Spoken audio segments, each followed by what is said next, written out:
Thank you. My name is Sandeep Dikshit. I am a spokesman of the All India Congress Committee. Unfortunately, I can't speak Tamil, so I'll restrict myself to addressing all of you in English. And I thank Tamil Nadu Congress Committee and my colleagues here and all the members of the media and press for coming today. The main purpose of today's press conference is something that the Congress has been raising for the past 10 days or so. And all of you also must have seen the great demonstration Tamil Nadu Congress and in Chennai and our party across India in various state capitals held yesterday with in response to the revelation that the Hindenburg report has made. So I'll raise the pertinent points that are important in the two reports that Hindenburg brought out. And what is it that the Congress and with us many of the other opposition parties of the India Alliance are raising today? About 8-10 months ago, Hindenburg, which is a research firm or a research consulting firm in the United States, and also does some work in share capital and all, they came up with a report which stated that the astronomical and unprecedented rise in the share of Adani Industries is not necessarily related to the strength of Adani Industries or any future prospects of Adani Industries. And this is also something that many people in India involved in stock markets used to continuously wonder as to what is it with the Adanis that is leading to such astronomical rises. What the Hindenburg report brought out or did not bring out at that point of time, but certain things they very clearly pointed out, and they made some links that there are firms in India which are importing material into India, over-invoicing them. For example, some company buys a machine for 100 rupees in, say, Dubai or in Beijing. When they land in India, they are billed at 150 rupees. So overbilling is happening, over-invoicing is happening, and the amount of money that Adani, for buying those machines, sells to its own related companies, a large number of companies that were there all over the world, that money is kind of over-invoicing, is going out of India. And from there, it is going into large number of offshore shell companies. Interestingly, almost all of them are registered in these little places which we call tax havens, Bahamas and various islands and all. I don't even know their names. If you remember many, many years ago, if anybody used to have a Swiss bank account, we used to be very, very suspicious of that. So these are the new Swiss bank kind of units that have come up all over the world. And then money would be invested back from there to India. So Hindenburg alleged that money is being siphoned off, which is being reinvested in Adani firms, and Adani shares are going up. Congress raised a hue and cry all over India. We said that this is very, very dangerous for Indian economy. Such a large corporation like Adani, if it's really built its share capital on something that is not really there, just a balloon, it will be very, very dangerous for India's economy. The Supreme Court took cognizance of this and instituted inquiries into this. They also instituted an inquiry under the Supreme Court. At that time also we had pointed out that the constitution of the committee itself raises some doubts because one of the members of the committee had been an old board member of Adani's and another one was an old lawyer of Adani's. Nevertheless, even that report, when it came out, people say that they gave a clean chit to Adani, but they did not really give a clean chit to Adani. And they said that these are these 12 or 13 corporations which are investing money in India. We are not able to find out who they are. And unless investigations are complete, we will not be able to give a clean chit to anybody. Anyway, all these negotiations went down. Just 4-5 days ago, something new has come up with Hindenburg that has really changed the whole situation. And here they focused directly on the SEBI chairperson, Mrs. Madhavi Puri Buch. She is the first private sector individual to become chairman or chairperson of SEBI. She was a private investor herself, and what she did in her business life is completely up to her. She and her husband have both been very successful corporate people and maybe investors. What they did is not of our concern. But what is of our concern is that when you change the pattern of some organization so important as SEBI, India's 5th or 6th largest stock exchange in the world, I think we are handling something up in the upwards of 10 to 12 lakh crore, investing in about 58,000 companies. Share is not something that only the rich invest in today. Normal middle class people, poor people, they all either put in money in shares or in mutual funds. So it's something that every Indian aspires to earn some money from. And SEBI is really the only watchdog that is there between large corporations and their small shareholders across India. And therefore, anybody looking after SEBI is somebody who should have the trust of every Indian, especially our small investors and our poor people, those who look at stock exchange to earn some money. A private sector person is brought in. There is no discussion as to why she is brought in. We don't really know why a change like this happens, because when you are bringing in somebody from outside into a regulatory agency, and a regulatory agency of such great importance, that is not only looking after the interests of Indians, but internationally what SEBI does and how investments take place in India makes a background as to why people internationally should invest in India. It becomes important that their capability and integrity are beyond any doubt. But unfortunately, with the Modi government, even in important institutions, no debates take place. You yourself saw that just 3-4 days ago, because they finally found that they are not getting votes anymore and the poor and the backward in India have started doubting the BJP, they took back their lateral entry system.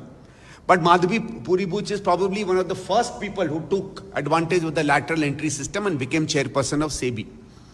Now, in the second report that Hindenburg brings out, they started showing that all the papers that were sent to the Supreme Court committee and the inquiries were all sent by SEBI.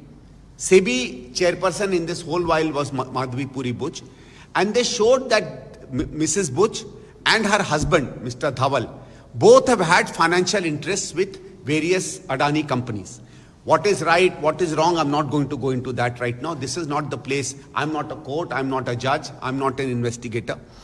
But they showed that Mrs. Madhavi Buch and her husband have also invested in various these dark-hold foreign companies. First of all, my very first question comes that Indians and all our regulatory agencies, we have great doubts over these offshore companies where nobody knows who's investing, who's putting in Bahamas or in Maldives or wherever these places are. And Mrs. Buch had put in almost 3 or 4 crores of her money into some corporation in these islands. Now, a SEBI chairperson who finds it not a problem to invest in these dark corners of the world, can somebody like that be trusted to take care of SEBI? I think that's a question mark by itself. It puts a doubt on the very selection process. But it was found that through the sum of these, she had invested in some companies that had some relationship with the Adanis. It also came up interestingly over a period of time that certain people connected to Advani were also looking after some of these corporations. And therefore, Hindenburg said that can she really be trusted? And can an inquiry in which all the papers, all the evidence was given by SEBI, and while she was in charge of that, can that be trusted? Unfortunately, rather than addressing this allegation seriously, I'm not saying whether there's any merit to it or not, SEBI suddenly comes up to the defense of its chairperson, takes out a unnamed document and says, we reject all charges. Question is, if for such an important inquiry that is about Adani, by an organization as important as SEBI, if serious allegations are made, I think the allegation should have been addressed carefully. They were not. None of the points raised in the allegation were addressed, and they tried to dismiss Hindenburg itself, which is why the Congress has taken it up and said that it is very important that it is seen that inquiries are held which are clear and conscious. It was also some issue was mentioned that whenever issues like this came up, Mrs. Madhavi Buch recused herself. Nowhere was it said that when Adani's issues came up, did she recuse herself or not. So in this whole game, it suddenly started appearing that either Mrs. Buch influenced the papers going, or the government influenced her, or there is something which is not correct. Something very, very dark and dangerous is happening. And it can only be cleared if an impartial inquiry takes place. Again, as I said, perhaps she is completely innocent, perhaps she is not, but then what is the competent authority? And it is strange that SEBI decides to give itself a clean chit. Nowhere in the world, if serious allegations are made, can the person or the organization on which allegations are made give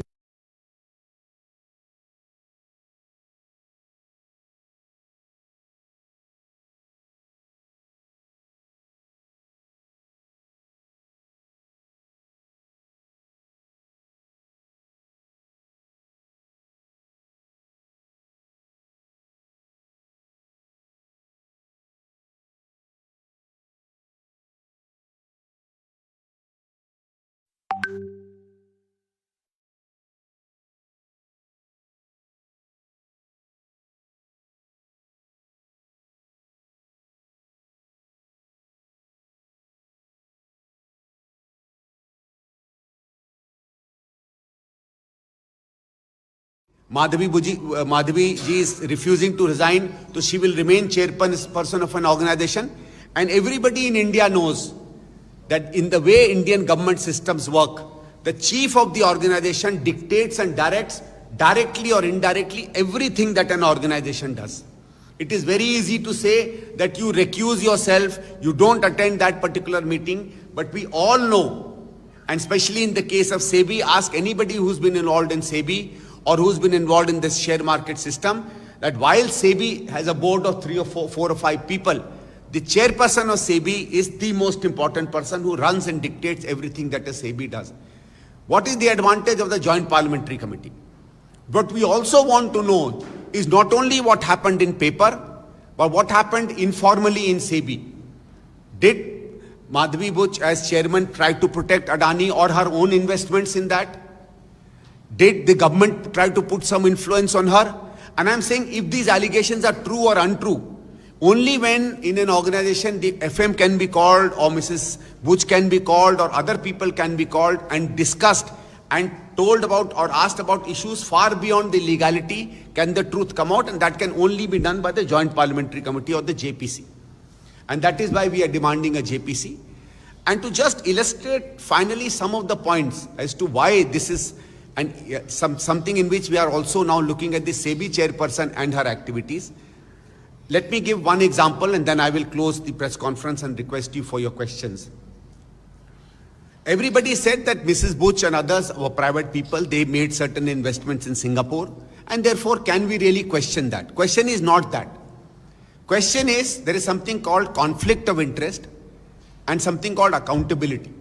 If you've done certain investments and now you become chairman of a board, you has to be complete and open accessibility and accountability into your accounts.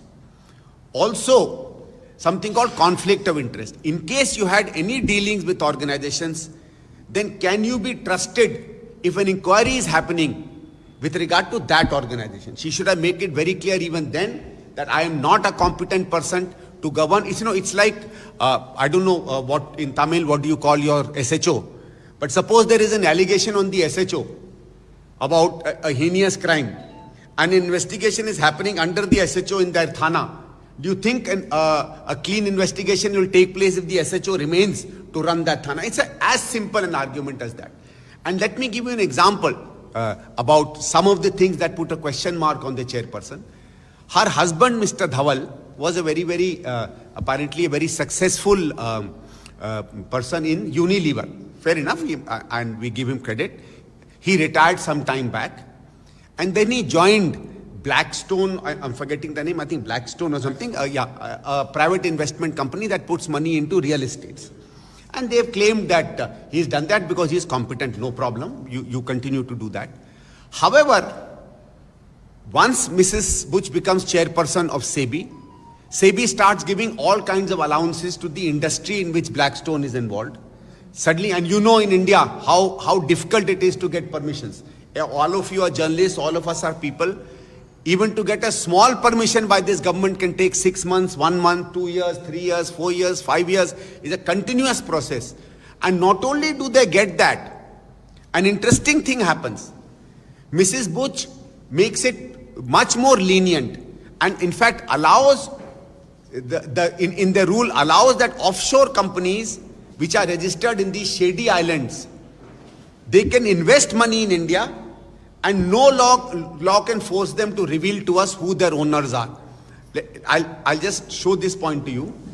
You know our Income Tax Act. If you get a payment above 20,000 rupees, you cannot receive it in cash. Even if you receive it in cash, even if somebody has given you 5,000 rupees, you have to put it in your income tax account. And they have to know who that person is or who that company is. What SEBI is saying is that if an offshore company in some fancy island invests 5,000 crores in India, we have no right to find out who has sent in that money. 5,000 rupees you get in income tax, you have to show where that money comes from and what it comes from. 5,000 crores, 2,000 crores, 10,000 crores can come from an offshore account and you don't have the right to come to know where that money is. Now these are very, very dangerous laws and SEBI has allowed some of these things to happen. So I'm saying that the activities of the SEBI chairperson have suddenly become very, very suspicious, and therefore, first, she must be removed from her position, and second, a JPC should happen. And the third thing that puts a doubt on Mrs. Bush herself is that it is very clear in SEBI that anybody working in SEBI, apart from SEBI, cannot be involved in any other business or any other consulting or any other activity apart from working in SEBI. That is a condition of SEBI. Now, Mrs. Madhavi Buch, before she became SEBI chairperson and before she became a member, was running 2 or 3 private consulting firms, one Agora, which is registered in Singapore and in Delhi, and one more firm. And in the one that is registered in India, she was owning 99% of its shares. She put in her report that after she became chairperson, no activity took place in these private firms. That means her firm became dead. She did not do any consulting work. Therefore, she did not earn any money from this after that. However, later on it came out that her husband was doing consultancy under the name of Agora and has earned almost 3.7 crores out of that.